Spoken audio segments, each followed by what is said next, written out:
அதே சமயம் விஜய் வந்து பி டீம்ன்ற மாதிரி பேசுறதும் ஆர்எஸ் சித்தாந்தத்தோட ஒரு மெர்ஜில் இருக்கான்னு சொல்றோம். இந்த பி டீம்ன்ற அரசியல் எப்படி பாக்குறீங்க? ஏங்க எப்படிங்க அது பி டீம்னு சொல்ல முடியும்? நம்புறீங்களா? பி டீம் ஒரு எப்படி அரசியல் இருக்க முடியும்?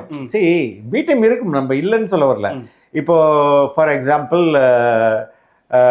ஓபிஎஸ் அவங்க வந்து பிஜேபி ட்ரை பண்ணிச்சுன்னா அவர் பி டீமாக இருக்கும். இப்போ கமலஹாசன் வந்து திமுகவால் என்ன சொல்லப்பட்டார்? பாஜகவுடைய பி டீம்.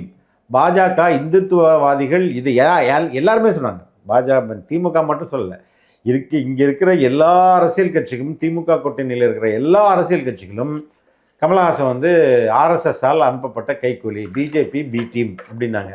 இவர் அன்னைக்கு போய் அவர் எங்கே இருக்கிறாரு, எந்த கட்சியோட கூட்டணி வச்சுருக்காரு, யார் எம்பி போஸ்ட் கொடுத்தா அவங்களுக்கு?